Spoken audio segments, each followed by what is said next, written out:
Good morning guys! Today is our last day here in Vietnam and we started our breakfast here in Bangkong Cafe. Nandito pa rin sa Old Quarter, Hanoi. Yeah, coffee. Give it a look.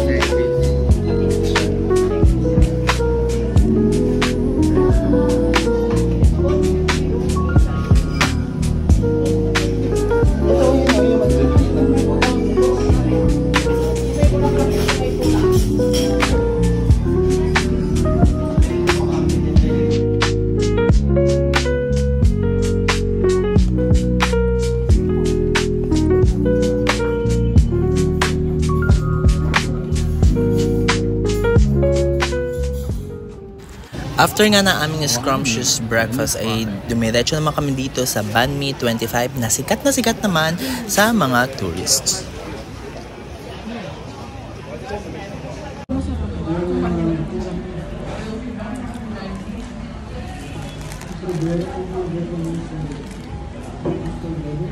Sa atin to may mga mayonnaise na yun. Akala wala talaga no? Ibang sauce. At this point, parang wala na kaming ginawa kundi kumain na kumain. At ito naman, ang the roti na madadaanan nyo lang along the way.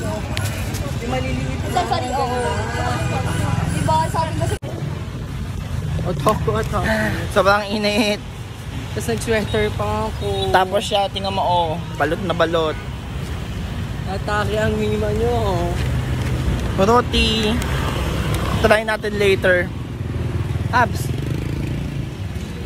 Order ko sana yung ano lang, yung plain.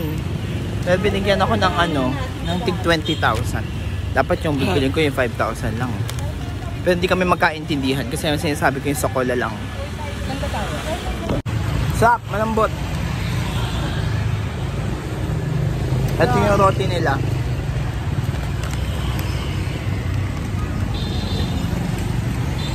Chocolate yung loob. For only 20,000 Vietnamese dong. Wow.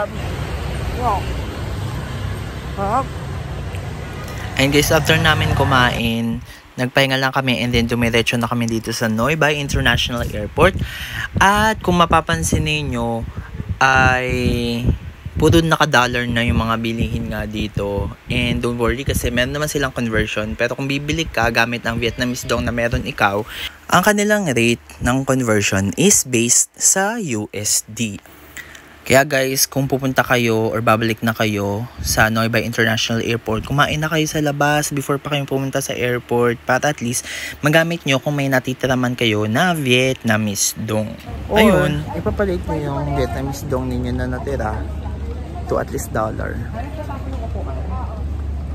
Ayun. Ano daw nagustuhan mo doon sa travel natin sa buong Vietnam? Naantok ako, di ba ako makapag-isip eh. Ako din, antok pa ako hindi ako makapag-isip eh. Ako din. Basta kami, uwi na kami kasi gusto namin kumain ng sinigang. Adobo. Crispy pata. Gusto namin yung medyo maasin naman tsaka medyo maasukal naman. Kasi lahat ng...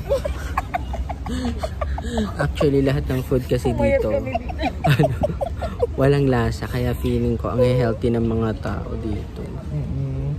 Kaya ayun, parang kailangan tingnan mo, namutla kami kasi medyo kulang sa asin.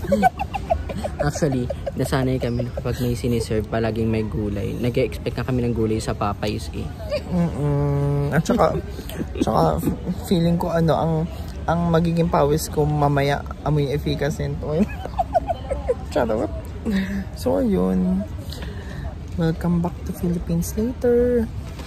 I miss sinigang. Me too. Medyo naumay kami sa pho. Pero masarap. Masarap siya pero parang naghanap kami ng medyo maalat-alat at saka manamis-namis at alam mo yung ma-savory, no? Oo, ma-savory, mamantika ng pagkain ng Pilipinas. Papayat kasi ng mga ano. Bio, nagtulisan ako.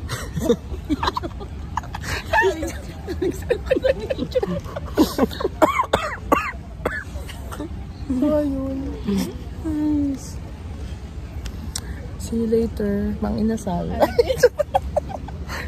Ayun ang gusto namang inasal. See you later, Jollibee. Ayun ang gusto namang inasal. Ano, gusto niya namang inasal. Nix, Mang Inasal daw. Mismo ba? Mang inasal. Jogging tayo sa C5 mga mima, tapos diretso tayo sa bagong Manila. Nagaya pa ng jogging. Hindi kasi pag sa C5 kami, kailangan jogging. May jogging kasi talaga. Kaya napagod at hinari. Bago kumain. At welcome back to Philippines na nga tayo. Don't forget to click like and subscribe. At don't forget to click the notification button para updated kayo sa mga susunod na video. Bye-bye!